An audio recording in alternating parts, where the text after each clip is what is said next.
माझं नाव अर्णव आहे. मी मूळचा एका छोट्या शहरातला, पण पुढच्या शिक्षणासाठी पुण्याला माझ्या काका काकींकडे आणि त्यांच्या मुलीसोबत राहू लागलो. नुकतंच माझं 12वीचं शिक्षण पूर्ण झालं होतं आणि मी कॉलेजच्या पहिल्या वर्षाला प्रवेश घेणार होतो. माझे काका एका इन्शुरन्स कंपनीत सिनियर एजंट असल्यामुळे कामाच्या निमित्तानं नेहमी शहराबाहेर राहत असायचे. माझी काकी, जिचं नाव अनघा होतं, ती दिसायला अत्यंत सुंदर, सुजाण आणि सोज्वळ होती. तिला पाहून कोणी म्हणणार नाही की तिने वयाची 40शी ओलांडली आहे. ती घराची काळजी घ्यायची आणि मलाही स्वतःच्या मुलाप्रमाणे जपायची. तिची मुलगी म्हणजेच माझी चुलत बहीण स्वरा 19 वर्षाची होती. पण काही वर्षापूर्वीच्या आजारपणामुळे तिचं शिक्षण थोडं मागं पडलं होतं. स्वरा दिसायला खूपच देखणी आणि आकर्षक होती. तिच्या सुंदर व्यक्तिमत्वामुळे सुरुवातीला माझं लक्ष तिच्याकडेच असायचं. अनेकदा मी मनातल्या मनात तिच्याबद्दल कल्पनांमध्ये हरून जायचो आणि रात्री तिच्या फोटोकडे पाहत माझ्या भावनांना वाट करून द्यायचो. पण एका अनपेक्षित घटनेने माझ्या आयुष्याला आणि विचारांना एक संपूर्ण वेगळंच वळण मिळालं. काही दिवसांपूर्वीची गोष्ट आहे. अनघा काकीच्या भावाच्या मुलीचं नागपूरला लग्न ठरलं होतं. काकीची खूप इच्छा होती की काका आणि स्वरानेही सोबत यावं, पण स्वराच्या कॉलेजच्या परीक्षा सुरू होत्या आणि काका ऑफिसच्या एका महत्त्वाच्या प्रोजेक्टमध्ये व्यस्त होते. त्यामुळे काकांनी मला सांगितलं, अर्णव, तू काकीसोबत नागपूरला जा. तिथे तिला एकटीला प्रवासात अडचण नको. सुरुवातीला माझा जाण्याचा विचार नव्हता, पण घरात बसून कंटाळण्यापेक्षा नागपूर फिरून येऊ या विचारानं मी होकार दिला. लग्न कार्यामुळे ऐनवेळी ट्रेनचं कन्फर्म तिकीट मिळेना, म्हणून आम्ही खाजगी ट्रॅव्हलच्या बसने जाण्याचं ठरवलं. मी जेव्हा तिकीट बुक करायला गेलो तेव्हा ट्रॅव्हल्सवाल्याने सांगितलं की सुट्ट्या सीट शिल्लक नाहीत, फक्त एकच कपल स्लीपर म्हणजे जोडप्याची सीट उपलब्ध आहे. मला थोडं विचित्र वाटलं, कारण मला रात्री मोबाईलवर रोमॅन्टिक व्हिडिओ पाहण्याची आणि स्वतःच्या विश्वात हरवून जाण्याची सवय होती. काकी शेजारी झोपल्यावर मला हे सगळं करता येणार नाही या विचारानेच मी थोडा उदास झालो होतो. पण नागपूरला पोहोचणं महत्त्वाचं असल्यामुळं मी ती सीट बुक केली. रात्री 9 वाजता आमची बस पुण्यातून नागपूरसाठी निघाली. सुरुवातीचे 2 तास शांततेत गेले. रात्रीचे 11 वाजले होते. बसमधील दिवे मालवले होत गेले होते आणि बाहेरून थंड हवेची झुळूक येत होती. मला झोप येत नव्हती, म्हणून मी सारख्या कुशा बदलत होतो. माझ्या अगदी शेजारी काकी शांतपणे झोपली होती. तिने पिवळ्या रंगाची सुंदर साडी नेसली होती, ज्यामध्ये तिचं सौंदर्य रात्रीच्या मंद प्रकाशात अधिकच खुलून दिसत होतं. झोपेत तिचा पदर गळ्यावरून थोडा सरकला होता. त्या शांत वातावरणात काकीच्या त्या सुंदर रूपाकडे पाहताना माझ्या मनात एक वेगळीच भावना दाटून आली. मी आजवर ज्या काकीला एका आदराच्या स्थानावर पाहिलं होतं, आज तिच्यातील एक सुंदर स्त्री मला आकर्षित करत होती. मी थोडी हिंमत केली आणि बसच्या खिडकीचा पडदा नीट लावून घेतला, जेणेकरून आत पूर्ण अंधार होईल. माझं हृदय जोरजोरात धडधडत होतं. मी हळूच माझा हात पुढे केला आणि तिच्या पाठीला अत्यंत हळुवारपणे टच केला. काकीने कोणतीही हालचाल केली नाही. मला वाटलं ती गाढ झोपेत आहे, म्हणून मी माझा टच थोडा वाढवला. त्यामुळे माझ्या शरीरात एक विजेची लहर निर्माण करत गेली. तिचा गोरा आणि सुंदर पाठीचा भाग आता माझ्या हाताच्या टच खाली होता. तिच्या शरीराचा सुवास तो एकांत मला वेड लावत होता. मी तिच्या अधिक जवळ गेलो आणि मानेवर माझा श्वास सोडला. ती झोपेतच थोडी थरथरली, पण तिने विरोध केला नाही. उलट तिने एक सुस्कारा सोडला आणि कूस बदलली. ती खरोखर झोपली होती की झोपेचं नाटक करत होती हे मला उमजत नव्हतं. पण त्या प्रवासात आमचे श्वास एकमेकांत गुंतत चालले होते.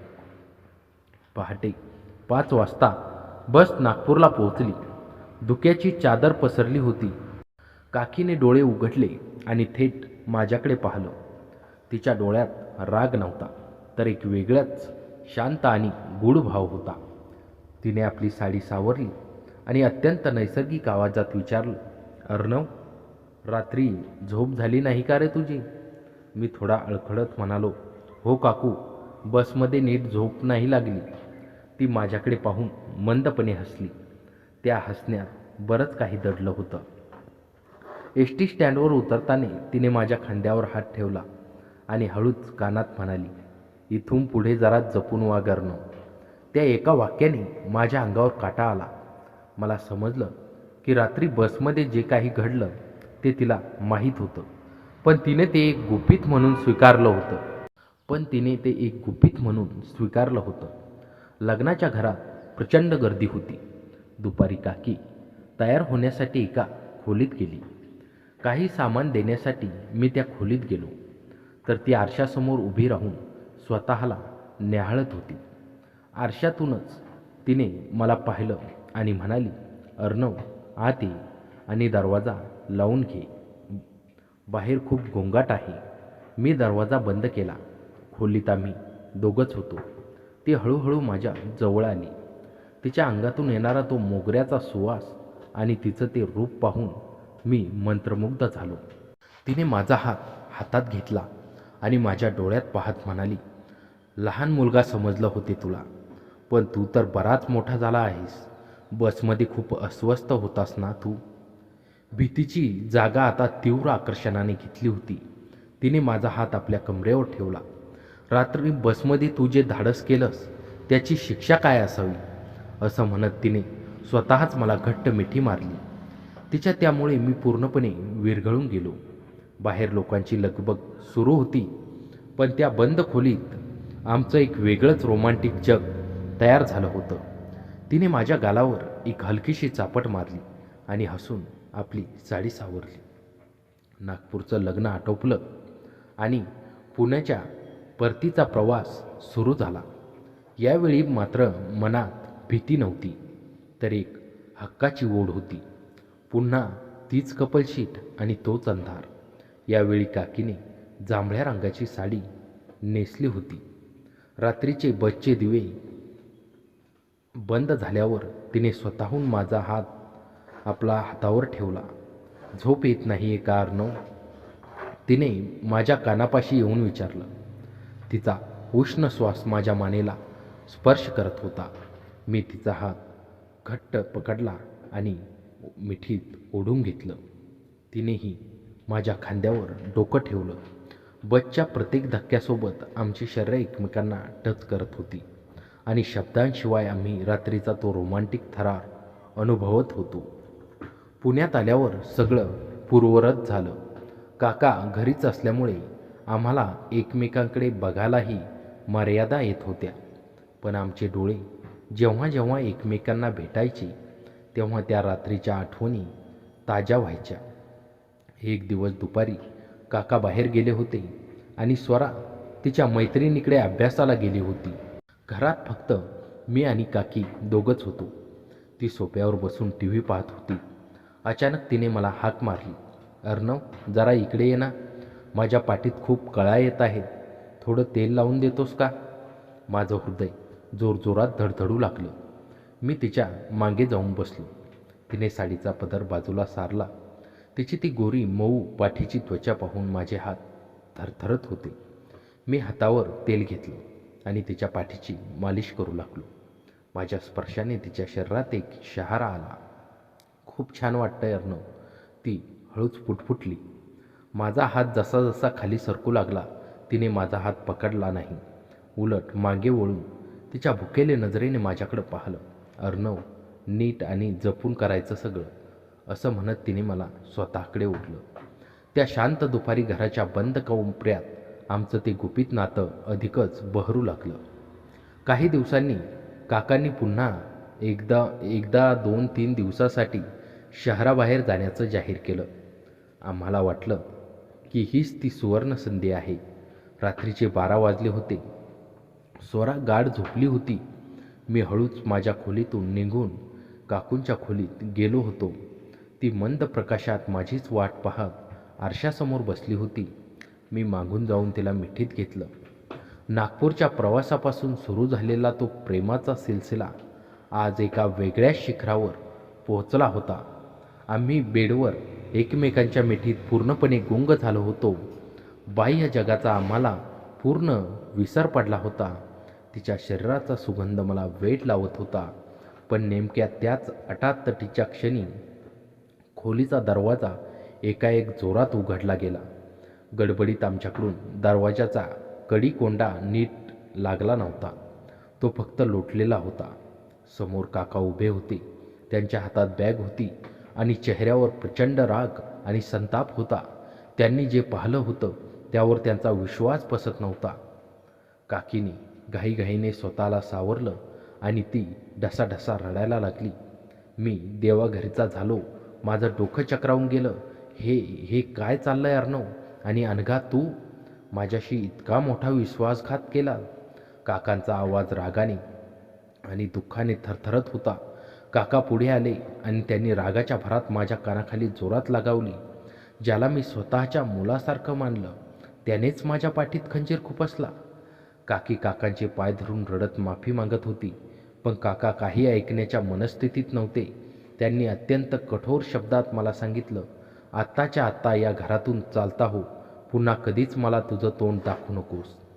काकीने त्यांना थांबवण्याचा प्रयत्न केला. पण काकांनी स्पष्ट केलं की आता त्यांच्यातलं नातं संपलं आहे.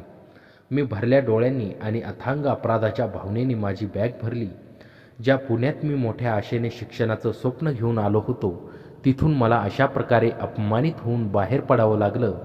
त्या एका रात्रीच्या मोहाने आणि चुकीच्या निर्णयाने माझं शिक्षण, माझं कुटुंब आणि माझा सन्मान सगळं काही एका क्षणात मातीत मिळवलं होतं. रात्रीच्या त्या काळोखात मी एकटाच रस्त्यावर उभा होतो आणि माझ्या कानात फक्त काकांचे ते संतप्त शब्द आणि काकीच्या रडण्याचा आवाज घुमत होता. एक सुंदर रोमॅन्टिक स्वप्न एका भयानक वास्तवात बदलून संपलं होतं. घराबाहेर पडल्यानंतर पुण्याच्या त्या अथांग आणि अनोळखी रस्त्यावर माझ्या पायाखालची जमीन सरकू लागली होती. पाठीवरच्या बॅगेचं ओझं नव्हतं, तर मनावर झालेल्या अपराधाचं आणि अपमानाचं ओझं जास्त होतं. रात्रीचे 2 वाजले असतील. रस्ते सामसूम होते आणि डोळ्यांतून वाहणारे अश्रू थांबायचं नाव घेत नव्हते. काकांचा तो संतापलेला चेहरा, त्यांच्या शब्दातील अथांग दुःख आणि काकेचा तो अक्राशू रडण्याचा आवाज माझ्या डोक्यात सारखा घुमत होता. मी एका बस स्टॉपच्या शेडखाली जाऊन बसलो. डोक्यात विचारांचं चक्र सुरू होतं. आता पुढे काय? माझं करिअर, माझं शिक्षण, माझ्या घरच्यांना हे समजलं तर काय होईल? त्या एका रात्रीच्या मोहाने माझ्या आयुष्याची सुंदर इमारत पत्त्याच्या बंगल्यासारखी कोसळली होती. काही दिवस मी पुण्यातल्या एका छोट्या स्वस्त लॉजमध्ये काढले. माझ्याकडे असलेले थोडेफार पैसे संपत आले होते. कॉलेज सुरू व्हायला अजून काही दिवस बाकी होते. पण आता माझं लक्ष अभ्यासात कसं लागणार? मनात सारखे घरचे विचार यायचे, पण त्याहूनही जास्त विचार काकीचा यायचा. काकीचं पुढे काय झालं असेल? काकांनी तिला घरात ठेवलं असेल का? स्वराला जेव्हा हे समजेल तेव्हा तिच्या मनावर काय बितली असेल? या सर्व प्रश्नांनी मला पुरतं पोखरून काढलं होतं. काकींसोबत जे काही घडलं त्यामध्ये केवळ शारीरिक आकर्षण नव्हतं, तर नागपूरच्या त्या प्रवासापासून आमच्यात एक भावनिक सुप्त नातं तयार झालं होतं. तिने मला दिलेली ती उबदार मिठी, तिचा तो मोगऱ्याचा सुवास आता पश्चात्तापाच्या आगीत मला होरपळून काढत होता. मी तिला फोन करण्याचा अनेकदा प्रयत्न केला, पण तिचा फोन सतत स्विच ऑफ येत होता. काकांचा फोन करण्याचा तर माझ्यात धीरच नव्हता. एक आठवडा कसा तरी निघून गेला. मी पुण्यातल्या एका छोट्या कॅफेमध्ये पार्ट टाईम काम शोधलं, जेणेकरून मला राहण्याचा आणि खाण्याचा खर्च भागवता येईल. दिवसभर काम करताना मी स्वतःला व्यस्त ठेवायचा प्रयत्न करायचो, पण रात्र होताच त्या बंद खोलीतील तो शेवटचा भयानक क्षण माझ्या डोळ्यासमोर उभा राहायचा. असाच एक महिना उलटला. पावसाळ्याचे दिवस सुरू झाले होते. पुण्यातल्या एका संध्याकाळी मी कॅफेमधील माझं काम संपवून बाहेर पडलो. बाहेर धो-धो पाऊस पडत होता. मी एका आडोशाला उभा राहून पावसाचा जोर कमी होण्याची वाट पाहत होतो. तितक्यात रस्त्याच्या पलीकडे एक टॅक्सी येऊन थांबली. टॅक्सीतून एक महिला उतरली. तिच्या हातात छत्री होती, पण ती पूर्णपणे भिजली होती. तिची चालण्याची ढब, तिची ती जांभळ्या रंगाची साडी, ती ओळखायला मला एक क्षणही लागला नाही. ती अनघा काकी होती. माझं काळीज एका क्षणासाठी थांबल्यासारखं झालं. मी धावतच रस्त्याच्या पलीकडे गेलो आणि तिच्यासमोर उभा राहिलो. काकी. माझ्या आवाजात भीती, आश्चर्य आणि प्रचंड वेदना होती. तिनं डोकं वर करून माझ्याकडं पाहिलं. तिच्या डोळ्याखाली काळे वर्तुळे आली होती. तिचा तो चेहऱ्यावरील नखरा आणि सुंदरता कुठे हरवली होती. ती अत्यंत थकलेली आणि हताश दिसत होती. आजूबाजूला पाहिले आणि मला हळूच जवळच्या एका शांत कॉफी शॉपमध्ये घेऊन गेली. आम्ही दोघे समोरासमोर बसलो होतो. आमच्यासमोर कॉफीचा कप होता, पण कोणाचाच हात पुढे होत नव्हता. शांतता भंग करत शेवटी मीच विचारलं, काकी, काय झालं त्या रात्रीनंतर? काकांनी तुला? काकीने एक दीर्घ श्वास सोडला. तिच्या डोळ्यातून अश्रू गालावर घसरले. तिने माझा हात हातात घेतला. तिचा तो स्पर्श आता आधीसारखा मजेसारखा नव्हता, तर तो अत्यंत भावनिक आणि आधाराची गरज असलेला स्पर्श होता. अर्णव, ती थरथरत्या आवाजात म्हणाली, त्या रात्री काकांनी मला खूप मारलं, खूप अपमानित केलं. स्वराला दुसऱ्याच दिवशी त्यांनी तिच्या मामाच्या गावी पाठवून दिलं. माझ्या आयुष्यातील ते सर्वात मोठे नरक होते. काकांनी माझ्याशी घटस्फोट घेण्याचा निर्णय घेतला आहे. त्यांनी मला घरातून काढून दिलं. आता मी माझ्या एका मैत्रिणीकडे राहते आणि स्वतःसाठी काहीतरी काम शोधते. काकींचे हे शब्द ऐकून माझ्या पायाखालची जमीनच सरकली. मी स्वतःला गुन्हेगार मानू लागलो. माझ्यामुळे, माझ्या एका चुकीमुळे तुझं हस्तखेळतं घर उद्ध्वस्त झालं काकी. मला माफ कर. मी रडत तिचे हात पकडले. तिने माझ्या गालावर हात ठेवला. तिच्या स्पर्शात आता एका आईची आणि एका प्रेयसीची संमिश्र भावना होती. नाही अर्णव, चूक फक्त तुझी नव्हती. काका नेहमी बाहेर असायचे. माझ्या आयुष्यातलं एकाकीपण आणि तुझं ते तरुण निष्पाप वय, आपण दोघेही त्या मोहाच्या क्षणात वाहून गेलो. पण आता पश्चाताप करून काही होणार नाही.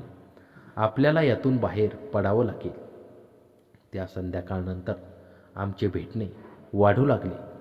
समाजाच्या नजरेत आम्ही गुन्हेगार होतो, एका अपवित्र नात्याचे हिस्सेदार होतो. पण त्या पुण्यातील पावसाच्या रात्रीमध्ये आम्ही दोघेही एकमेकांचे एकमेव आधार बनलो होतो. काकीने एक बुटीकमध्ये काम करायला सुरुवात केली होती आणि मी माझे कॉलेज आणि पार्ट टाईम जॉब सांभाळत होतो. आता आमच्या नात्याचे स्वरूप बदलले होते. त्यावेळी केवळ शारीरिक ओढ नव्हती, तर एकमेकांना सावरण्याची एक तीव्र धडपड होती. एका रविवारी दुपारी मी तिच्या छोट्याशा 1 BHK रूमवर गेलो. बाहेर पाऊस पडत होता आणि आत शांतता होती. ती आरशासमोर उभी राहून तिचे केस सुकवत होती. हुबेहूब नागपूरच्या त्या खोलीसारखं दृश्य. मी हळूच तिच्या मागे गेलो आणि तिच्या कमरेभोवती माझे हात गुंडाळले. ती शहारली. तिने डोळे मिटून घेतले. अर्णव, नको. आपण आधीच खूप काही गमावलं आहे, ती हळूच म्हणाली. पण मी तिच्या आवाजातला विरोध मऊ होता. काकी, आता गमावण्यासारखं काही उरलंच नाही आहे. जे आहे ते फक्त आपण दोघं आहोत. असं म्हणत मी तिला माझ्याकडे वळवलं आणि ओठावर ओठ टेकवले. तो चिंबळ केवळ वासनाचा नव्हता, तर त्यामध्ये एकमेकांच्या दुःखाला आपलेसे करण्याची, त्या वेदनेतून सुटका करून घेण्याची एक विलक्षण ओढ होती. तिनेही मला तितक्या घट्ट मिठीत घेतलं. त्या रात्री त्या छोट्याशा खोलीत आम्ही पुन्हा एकदा सर्व मर्यादा ओलांडल्या. पण यावेळी मनात कोणतीही भीती नव्हती, तर एक अनामिक शांतता होती. आमचं हे नातं जगासाठी कधीच स्वीकारार्ह नव्हतं. काकांसोबत तिचा घटस्फोट कोर्टात सुरू होता. स्वरा आता आमच्याशी कधीच बोलणार नव्हती आणि माझ्या घरच्यांना जेव्हा हे समजेल तेव्हा काय होईल याची टांगती तलवार अजूनही माझ्या डोक्यावर होती. पण त्या सर्व संकटाच्या आणि संवेदनशील परिस्थितीच्या मधोमध आम्ही दोघे एकमेकांच्या हातात हात धरून उभे राहिलो होतो. नागपूरच्या प्रवासातील त्या कपल सीटवरून सुरू झालेला तो थरार आज पुण्याच्या एका कोपऱ्यात एका गंभीर, संवेदनशील आणि जगावेगळ्या प्रेमकथेत बदलला होता. हे नातं योग्य की अयोग्य हे ठरवण्याचा अधिकार आम्ही काळावर सोडला होता, कारण आता आम्ही एकमेकांच्या अस्तित्वाचा भाग झालो होतो. काकीच्या त्या एका छोट्याशा खोलीत आम्ही एकमेकांच्या जवळ आलो होतो खरे, पण तो सुखाचा काळ फार काळ टिकणारा नव्हता. वास्तवाचे चटके इतके तीव्र होते की केवळ प्रेमाच्या आणि आकर्षणाच्या जोरावर आयुष्य जगणं अशक्य होतं. आमचा खरा संघर्ष तर आता सुरू होणार होता. असा संघर्ष ज्याने आमच्या संयमाची, प्रेमाची आणि अस्तित्वाची खरी परीक्षा घेतली. काही महिने कसे तरी शांततेत गेले, पण एका दिवशी काकी राहत असलेल्या सोसायटीच्या सेक्रेटरीला आमच्या नात्यांबद्दल कुठून तरी कुणकुण लागली. काकी एक परिवक्त्या स्त्री म्हणून तिथे राहत होत्या आणि मी एक तरुण मुलगा तिच्याकडे रोज रात्री येणं जाणं करायचो. हे तिथल्या शेजाऱ्यांच्या नजरेत खुपू लागलं होतं. एका दिवशी संध्याकाळी मी तिच्या रूमवर पोहोचलो तर बाहेर लोकांची गर्दी जमली होती.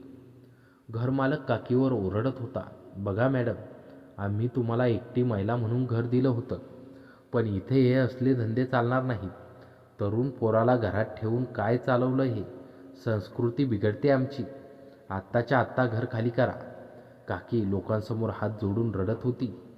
"तसं काही नाही हो, तो माझा पुतण्या आहे." पण लोकांनी तिचं काही ऐकून घेतलं नाही. उलट तिच्या चारित्र्यावर अत्यंत गलिच्छ शब्दात चिखलफेक केली.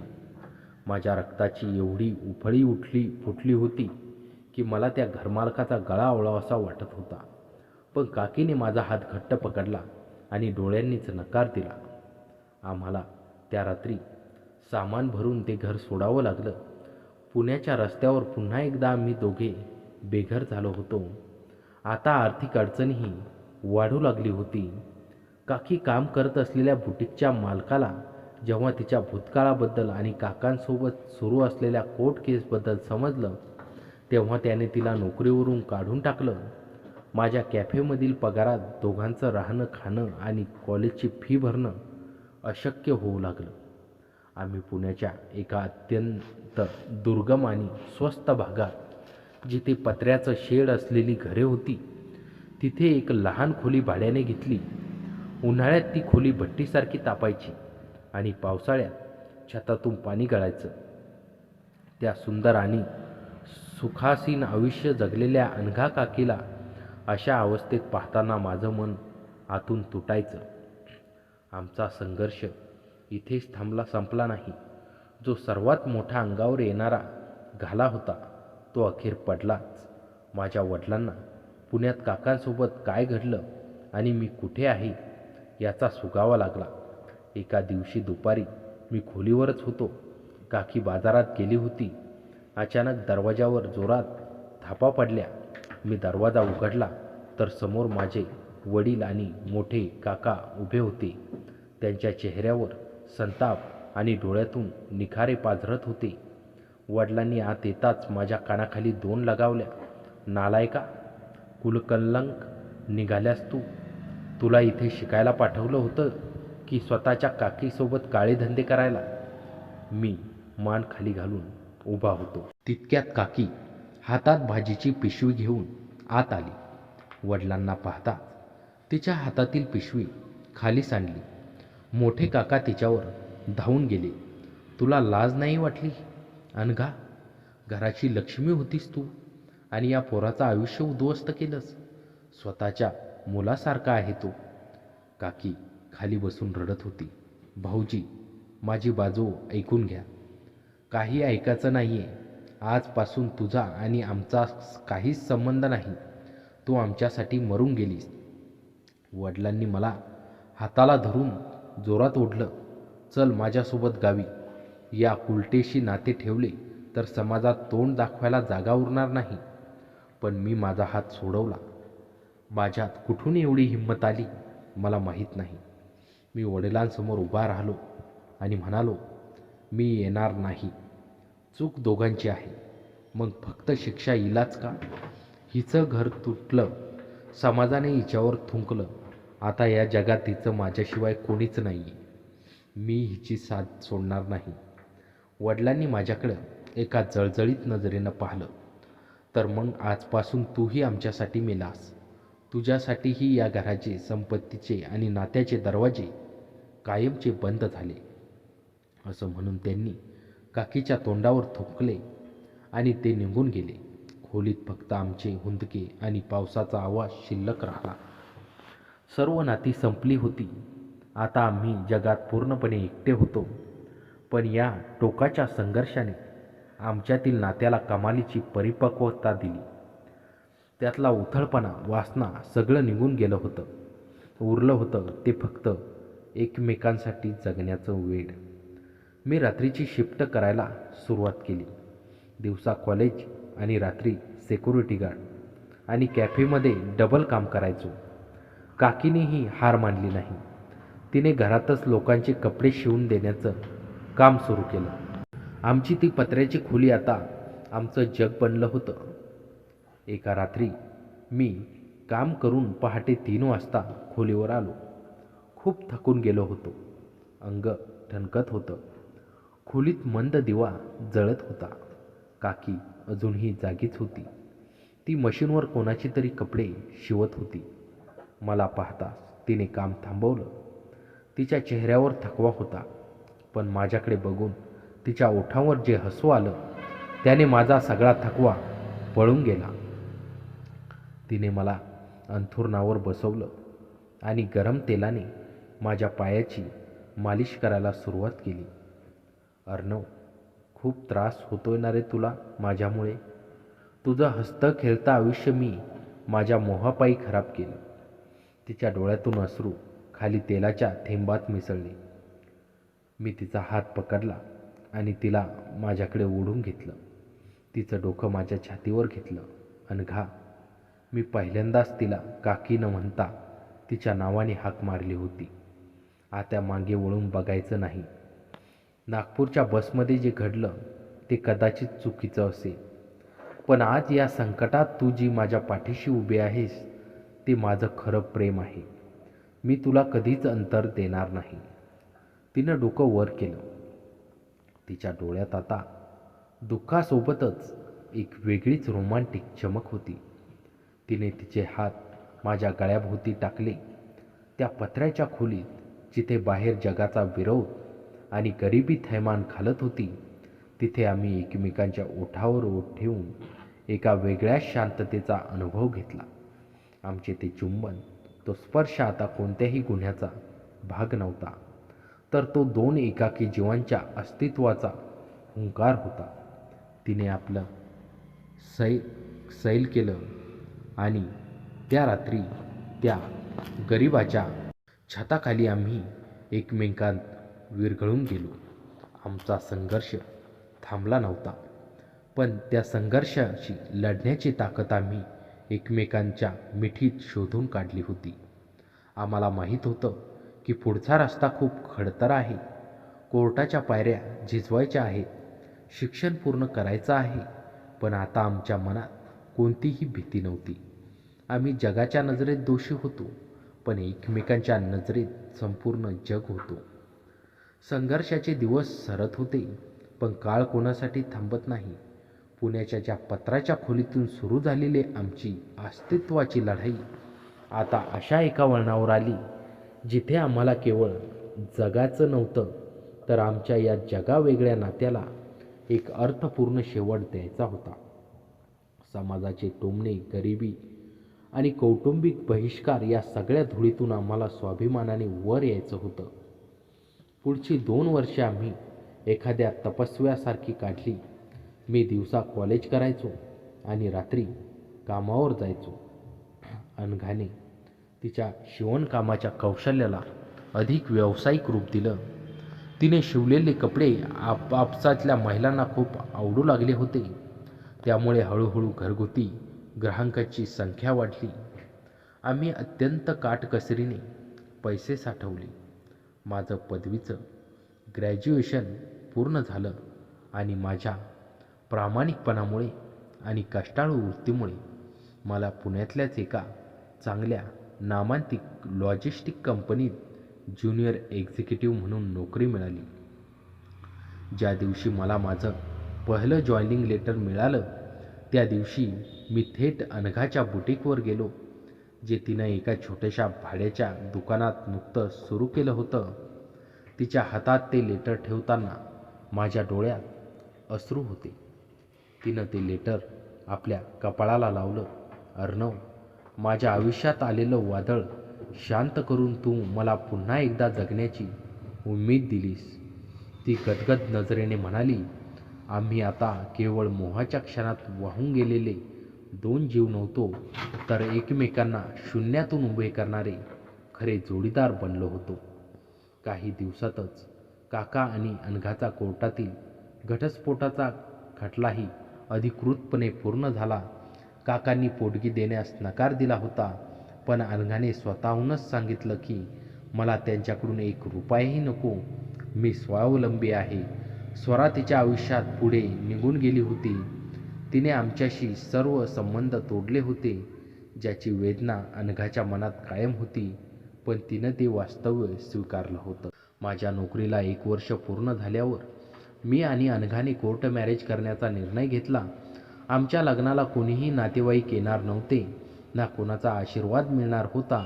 लग्नाच्या आदल्या दिवशी मी अनघाला घेऊन एका मंदिराच्या पायरीवर बसलो होतो. संध्याकाळची वेळ होती. मंदिरात आरती सुरू होती. अर्णव, तू खरंच तयार आहेस ना? मी तुझ्यापेक्षा वयाने बरीच मोठी आहे. समाज आपल्याकडे नेहमी एका वेगळ्या नजरेने बघेल. तुला कधी खंत वाटणार नाही ना? तिने अत्यंत संवेदनशीलपणे माझ्या डोळ्यात पाहत विचारलं. मी तिचा तो मऊ परिपक्व हात माझ्या हातात घेतला आणि तिच्या डोळ्यात पाहत म्हणालो, अनघा, जेव्हा माझ्या स्वतःच्या रक्ताच्या नात्यांनी मला रस्त्यावर सोडलं तेव्हा तू मला सावरलंस. वय ही फक्त एक संख्या आहे, पण आपण जो संघर्ष सोबत केलाय त्याने आपल्या आत्म्याला एकमेकांशी जोडलंय.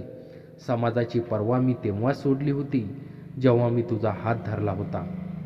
माझे हे शब्द ऐकून तिच्या डोळ्यात आनंदाश्रू वाहू लागले.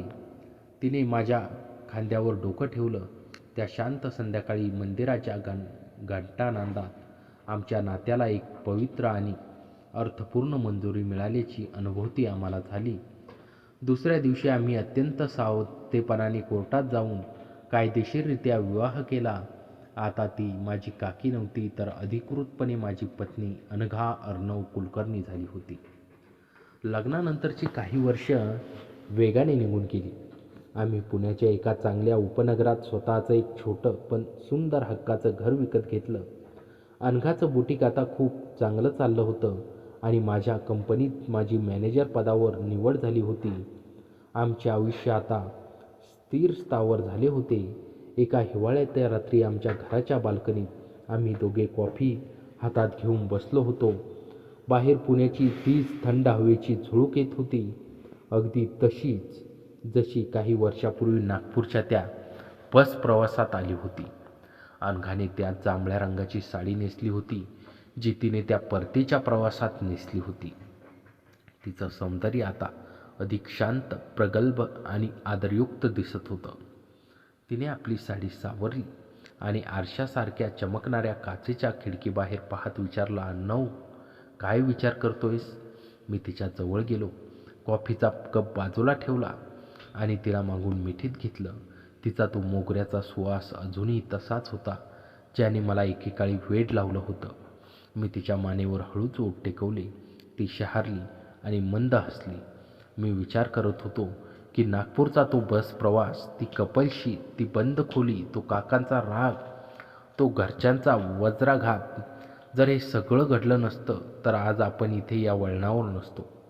आपल्या नात्याची सुरुवात कदाचित एका चुकीच्या मोहाच्या क्षणाने झाली असेल, पण त्याचा शेवट आपण अत्यंत प्रामाणिकपणे, कष्टाने आणि प्रेमाने अर्थपूर्ण केला. असं मी म्हणालो. अनघा माझ्याकडे वळली. तिने तिचे हात माझ्या गळ्याभोवती टाकले आणि माझ्या डोळ्यात पाहत म्हणाली, जगाने आपल्याला गुन्हेगार मानलं, पण आपण एकमेकांच्या प्रेमाशी प्रामाणिक राहिलो. हाच आपल्या संघर्षाचा विजय आहे. तिने तिचे ओठ माझ्या ओठांवर टेकवले. हे चुंबन आता लपून छपून घेतलेलं नव्हतं. यात भीती नव्हती, पश्चाताप नव्हता. यात होतं केवळ दोन जीवांचे एकमेकावरील अथांग प्रेम, आदर आणि संपूर्ण समर्पण. बाहेर पुण्याचा अंधार वेगाने मागे पडत होता आणि आमच्या घरात आमच्या हक्काच्या प्रेमाचा एक नवा उबदार प्रकाश कायमचा स्थिरावला होता. आमच्या प्रवासाची ती अधुरी रात्र आज एका सुंदर आणि अर्थपूर्ण आयुष्याची पहाट बनून पूर्ण झाली होती. तर मित्रांनो, कथा कशी वाटली कमेंटमध्ये नक्की कळवा आणि चॅनलवर नवीन असाल तर आता सबस्क्राईब करा.